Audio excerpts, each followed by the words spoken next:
안녕하세요. 디지털 목자 최정현입니다. 오늘 주제는 하워드 피트만 목사님의 제2000층 악령들의 목격담 중 제5장 사람들의 세상을 망치는 제2등 악령들의 역할입니다. 시작합니다. 5장 사람을 닮은 모습으로 전쟁 악령을 만난 후에 나의 안내자들은 나에게 2등 또는 계급상 두 번째로 가장 강력한 악령을 보여주러 갔습니다. 나는 그의 모습을 보고 깜짝 놀랐습니다.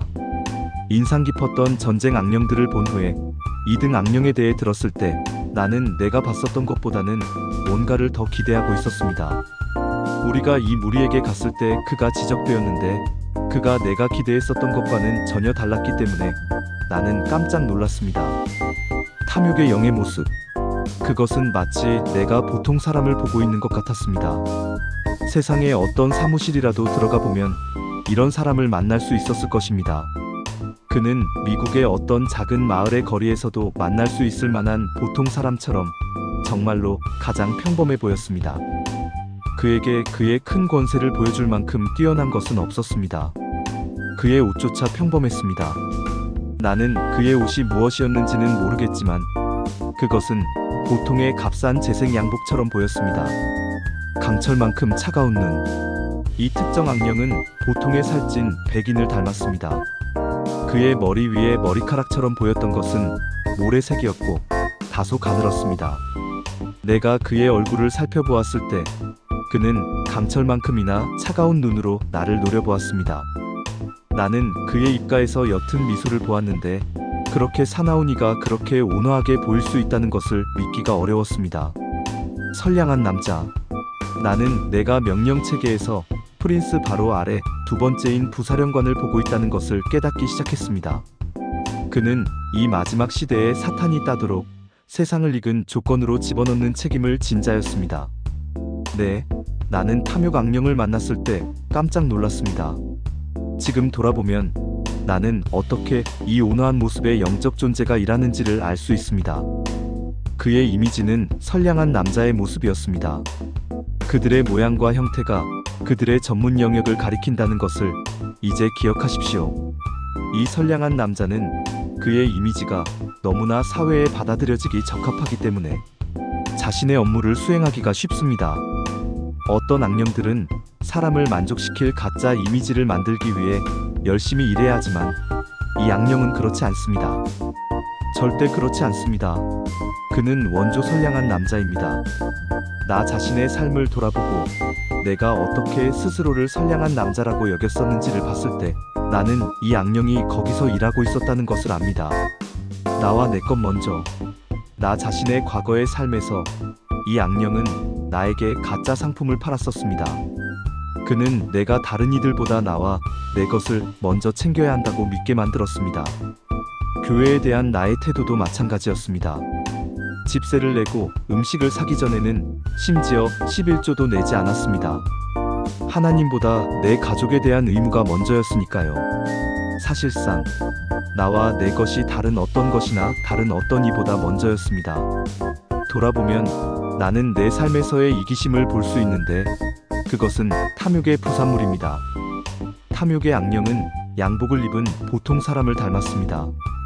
탐욕의 악령은 내가 내 이웃만큼 수준 높게 살 권리가 있고 내 가족이 이 물리적 세상에서 내 이웃의 가족들이 가지고 있는 것과 똑같은 것들을 가질 권리가 있다는 생각을 하도록 속였습니다. 그 모든 세상 물건들을 가지기 위해서 나는 부업을 하거나 시간 외로 일을 해야 했습니다. 나는 돈이 없었습니다. 나는 기독교인이라고 고백하고 있었기 때문에 돈을 훔칠 수는 없었습니다. 그래서 내가 돈을 얻을 수 있는 유일한 방법은 추가의 돈을 벌기 위해 추가로 일하는 것뿐이었습니다. 높은 생활 수준을 즐길 수 있는 정도의 수입을 유지하기 위해서 수년 동안 나는 한 주에 8100시간을 일했습니다. 사탄이 내 양심을 달래주었다.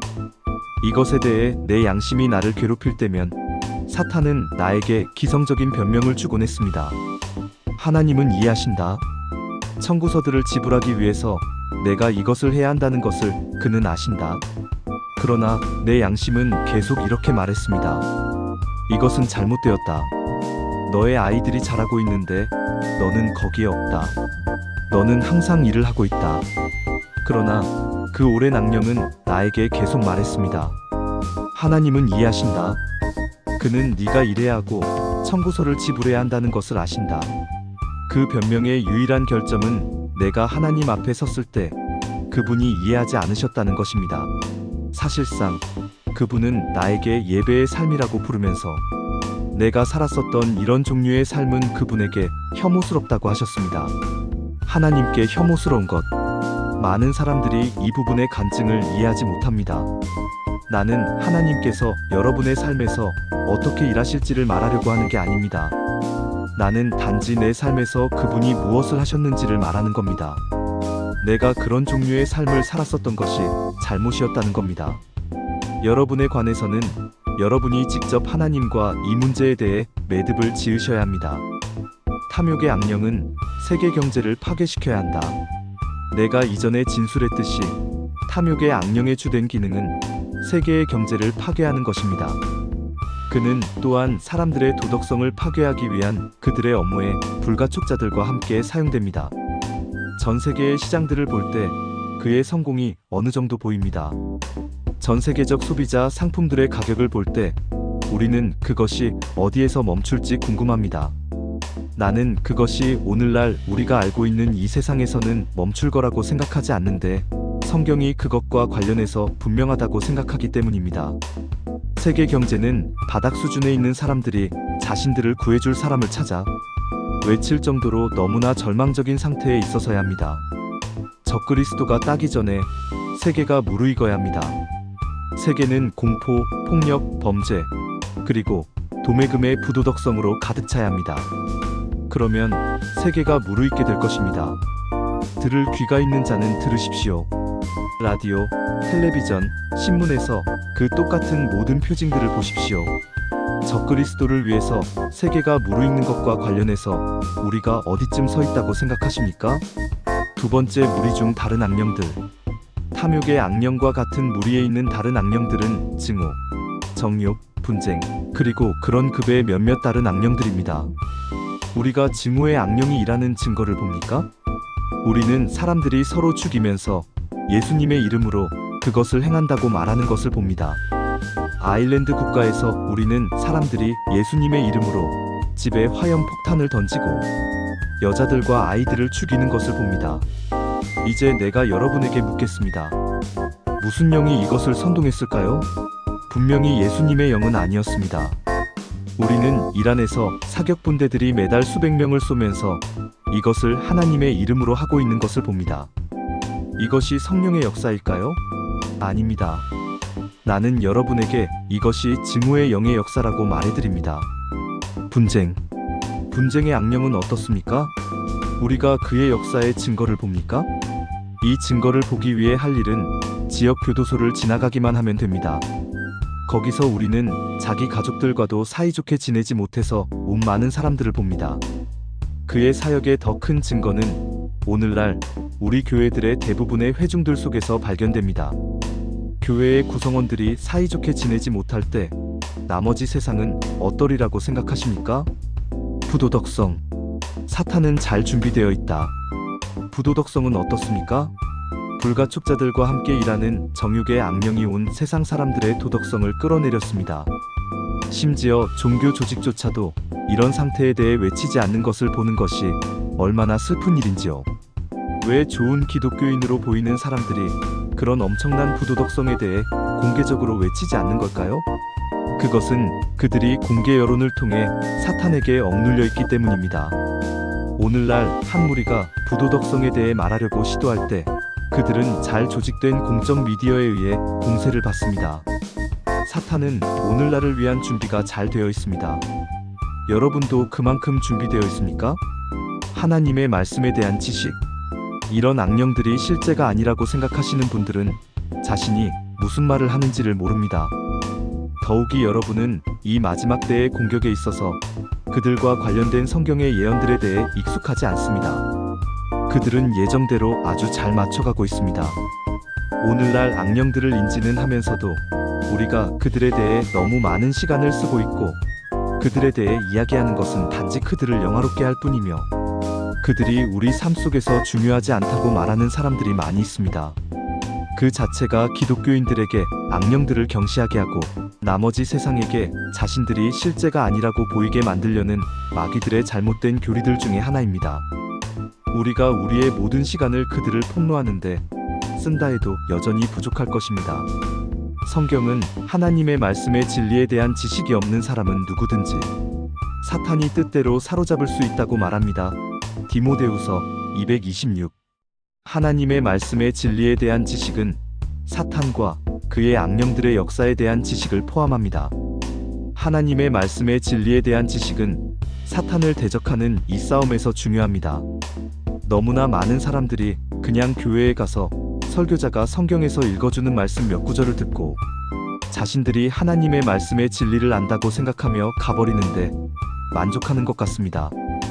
여러분이 성경에서 사탄과 그의 악령들과 어떻게 그들과 전투하는지에 대해 알지 못한다면 여러분은 하나님의 말씀의 진리에 대한 지식을 가진 게 아닙니다. 하나님의 말씀의 진리를 배우는데 조금 투자하는 것은 도움이 될 것입니다. 커다란 배교, 휴거. 물론 이런 악령들의 이 마지막 때의 전면적 공격의 목적은 단순히 그들의 주님이 오는 길을 곧게 만들기 위해서입니다. 성경은 적그리스도가 오면 자신을 신이라고 선포하고 육이 자신을 경배하도록 요구할 것이라고 말합니다. 성경은 이것도 말합니다. 아무도 어떤 방법으로든 너희를 속이지 못하게 하라. 먼저 배교하는 일이 일어나고 저 죄의 사람 곧 멸망의 아들이 드러나지 아니하면 그날이 이르지 아니하리라. 그는 대적하는 자여 하나님이라 불리거나 혹은 경배받는 모든 것 위로 자기를 높이는 자로서 하나님처럼 하나님의 성전에 앉아 자기를 하나님이라고 스스로 보이느니라. 데살로니가후서 234.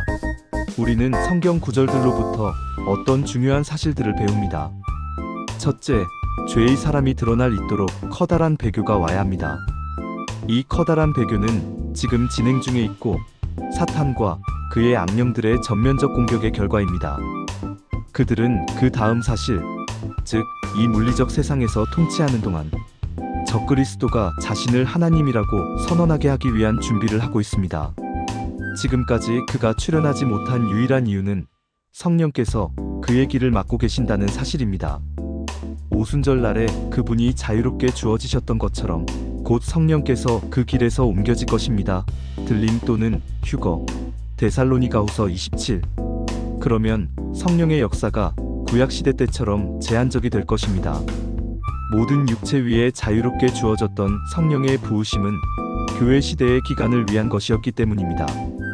그러므로 사탄은 노력해서 그의 목적을 성취할 수 있는 자유가 더 많아질 것입니다. 선량한 남자들을 조심하라. 이 장을 마무리하면서 여러분에게 한마디의 경고를 하겠습니다. 선량한 남자들을 조심하십시오.